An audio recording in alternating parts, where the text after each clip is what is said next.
आपसे जेई की पढ़ाई थिंकिंग और कॉन्सेप्ट डिमांड कर रही है जो अभी आपके पास नहीं है। आपको लगता है कि आप प्रैक्टिस कर रहे हो, लेकिन एक्चुअली में सिर्फ आंसर्स कंज्यूम कर रहे होते हो, और यही आपकी सबसे बड़ी गलती होती है। टॉपर्स का माइंडसेट बिल्कुल अलग होता है। वो हर क्वेश्चन को एक पजल की तरह ट्रीट करते हैं। आपकी प्रोग्रामिंग ऐसे हुई है जो 10 तक सेट हो चुकी है। क्लास 10th का चक्रव्यूह तोड़कर आप 11th में तो आ गए हो, लेकिन आईआईटी तक पहुंचने के लिए सिर्फ एक नहीं बल्कि मल्टीपल चक्रव्यूह आपको तोड़ने पड़ेंगे। और अभी आप जिस खतरनाक चक्रव्यूह में फंसे हो वो है रट्टा मारने की आपकी बहुत बुरी आदत। और अगर आपने इस हैबिट को जल्दी ही नहीं छोड़ा तो आईआईटी सिर्फ आपके लिए एक सपना बन के रह जाएगी। देखो, 10th तक आप टॉपर थे, लेकिन मुझे पता है कि 11th में आते ही सडनली आपको एवरेज जैसा फील होने लगा है। क्योंकि बच्चों, अब तक आप आंसर्स को याद करते आए थे, लेकिन अब आपसे जेई की पढ़ाई थिंकिंग और कॉन्सेप्ट डिमांड कर रही है जो अभी आपके पास नहीं है। अभी आप एक लूप में फंसे हुए हो। हाईलाइट कर देना, रीड करना, रट्टा मारना और फिर सब कुछ भूल जाना। इसीलिए आज इस वीडियो में मैं आपको 5 स्टेप्स में बताऊंगा कि कैसे आप इस चक्रव्यूह को तोड़ सकते हो, इससे बाहर निकल सकते हो और अपने कॉन्सेप्ट्स को मास्टर करके अपनी आईआईटी की सीट को पक्का रिजर्व कर सकते हो। तो चलो स्टार्ट करते हैं, लेकिन उससे पहले कमेंट में जा करके मुझे बताओ कि आपको सबसे ज्यादा कौन सी चीज है जो परेशान कर रही है। You were trained this way. देखो, सबसे पहले एक बात क्लियर कर लेते हैं कि आप डम्ब तो नहीं हो।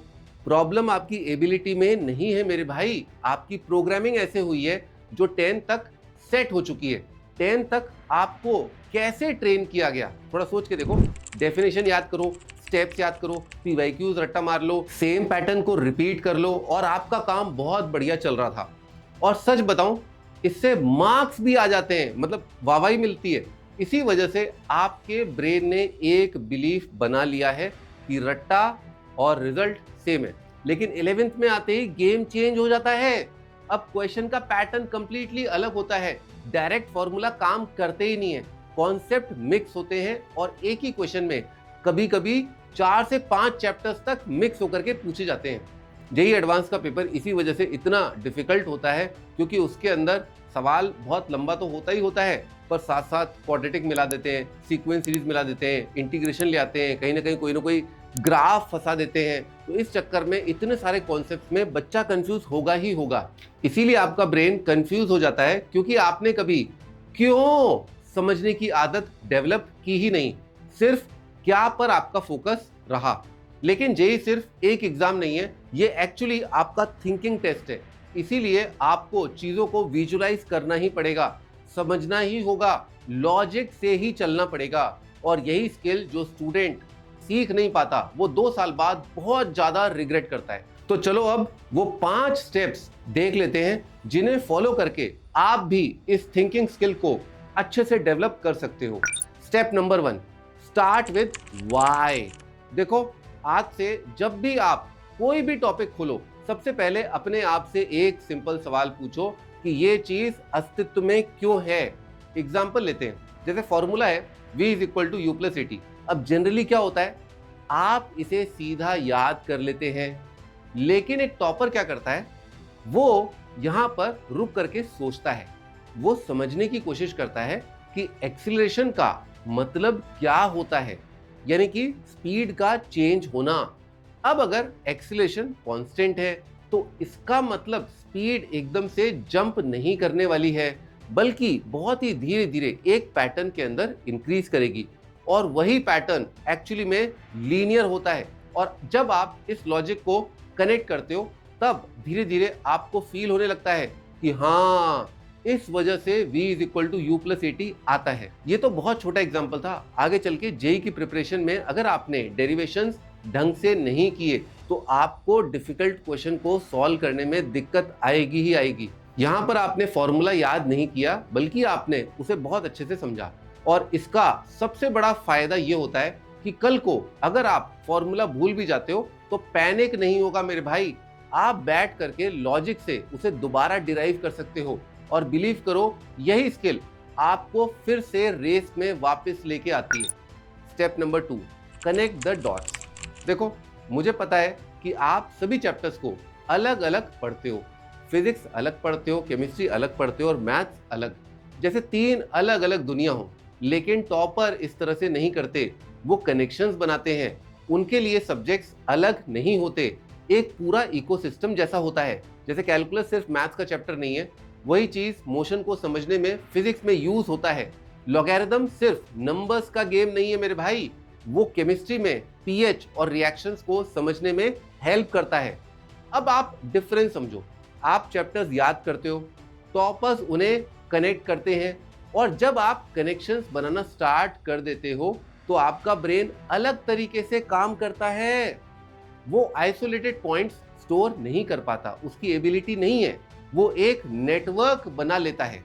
और नेटवर्क वाली नॉलेज सबसे पावरफुल होती है, क्योंकि अगर आप एक पॉइंट को आप भूल गए तो दूसरा कनेक्शन यूज करके वापस याद दिला देता है। इसीलिए आज से चैप्टर्स को अलग अलग मत देखो, उन्हें जोड़ो, रिलेट करते हुए लिंक करके पढ़ाई करो।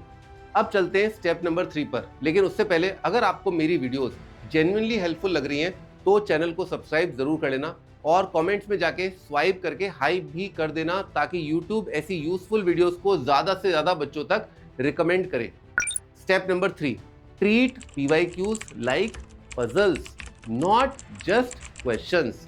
देखो मेरे बच्चे, ज्यादातर आप क्या करते हो, आप पीवाईक्यूज देखते हो, उसका फिर सॉल्यूशन देख लेते हो और सीधे नेक्स्ट क्वेश्चन पर मूव कर जाते हो। आपको लगता है कि आप प्रैक्टिस कर रहे हो, लेकिन एक्चुअली में सिर्फ आंसर्स कंज्यूम कर रहे होते हो, और यही आपकी सबसे बड़ी गलती होती है।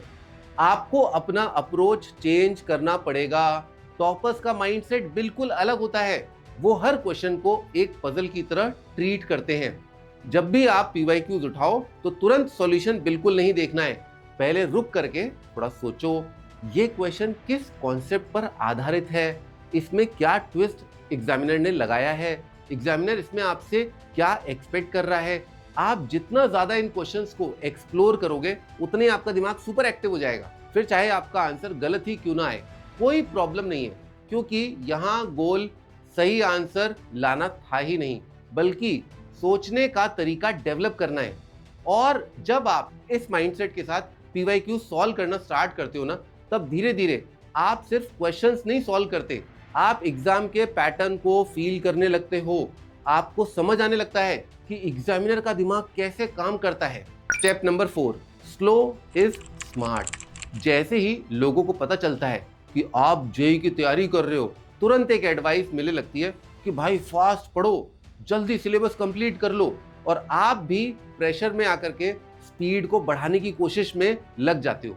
लेकिन सच क्या है, फास्ट पढ़ोगे तो सिर्फ सरफेस लेवल का ही आपको समझ आएगा, थोड़ा सा स्लो कर लोगे तो डीप अंडरस्टैंडिंग आपकी डेवलप होने लगेगी, और जिसका बेस स्ट्रांग होता है उसे बाद में रट्टा मारने की बिल्कुल जरूरत नहीं पड़ती, उसका ब्रेन ऑटोमेटिकली कॉन्सेप्ट्स को कनेक्ट करता है।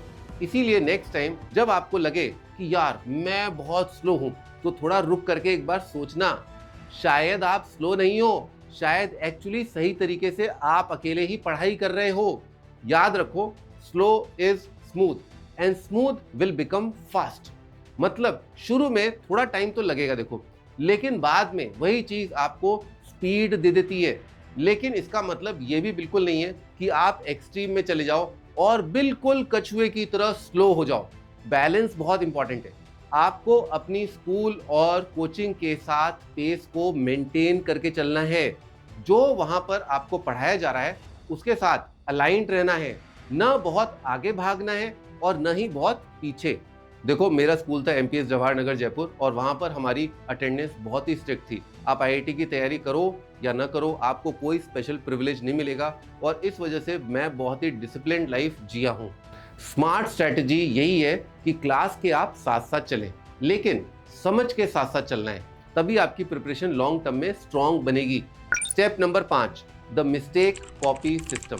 ये स्टेप 90% बच्चे इग्नोर कर देते हैं, और इसी वजह से वो बार बार लगातार सेम मिस्टेक्स रिपीट करते रहते हैं। देखो, आप एक अलग कॉपी बनाओ और उसका नाम रखो मेरी गलतियों की किताब। अब हर टेस्ट के बाद जो भी क्वेश्चन आपसे गलत हुआ उसे उसमें नोट करो। क्वेश्चन क्या था, आपसे क्यों गलती हुई, और उसके पीछे का एक्चुअल कॉन्सेप्ट क्या था, ये सब बातें उसमें लिखनी है। और सिर्फ लिखो नहीं, हर संडे थोड़ा सा टाइम निकालो और इस कॉपी को रिवाइज करते रहो। इससे आपको उस चीज को बार बार रट्टा लगाने की जरूरत आपको नहीं पड़ेगी। 1 महीने बाद आप खुद अपने अंदर एक चेंज नोटिस करेंगे कि आप वही मिस्टेक्स दोबारा नहीं कर रहे हो। और बिलीव करो, यही छोटी सी हैबिट आपको एवरेज से टॉप रैंकर बना देगी। Final shift. अब आप सोच रहे होंगे कि ये सब इंप्लीमेंट करने में तो बहुत टाइम लग जाएगा, लेकिन सच ये कि आपको बस 30 दिन तक कंसिस्टेंसी चाहिए। सिर्फ 30 दिन तक अगर आपने ये 5 स्टेप्स को ऑनेस्टली फॉलो कर लिया तो आपका दिमाग धीरे धीरे शिफ्ट होना स्टार्ट डेफिनेटली हो जाएगा। और एक बार ये शिफ्ट आपके अंदर आ गया तो आपका पढ़ने का तरीका चेंज हो जाएगा। आप ऑटोमेटिकली रट्टा मारने की बजाय समझना स्टार्ट कर दोगे। और एक बार आप इस लेवल पर आ गए तो आप कभी भी वापस पुराने रट्टा मारने वाले मोड पे जाओगे ही नहीं, आपको अच्छा लगेगा ही नहीं, और आप धीरे धीरे इस चक्रव्यूह से बाहर निकल जाओगे। मतलब सिंपल है, 30 दिन का बहुत ज्यादा एफर्ट और परमानेंट आपका अपग्रेड। कंक्लूजन। तो बच्चों, 10th का टॉपर बनना इजी था, लेकिन जेई कंप्लीटली डिफरेंट गेम है। यहाँ याद रखने वाले नहीं, कॉन्सेप्ट समझने वाले विनर बनते हैं। और अगर आपने ये बात आज की आज समझ ली और इसे आपने अप्लाई करना स्टार्ट कर दिया अपनी आईआईटी की प्रिपरेशन में, तो आईआईटी खुद चल के आपको अपनी सीट ऑफर करेगा। अगर आपको ये वीडियो हेल्पफुल लगी तो प्लीज इसको लाइक और शेयर जरूर करना अपने दोस्तों के साथ, और चैनल को सब्सक्राइब कर लेना, और इस वीडियो को हाइप करना बिल्कुल मत भूलना। मिलते हैं नेक्स्ट वीडियो में। Best of luck, bye bye.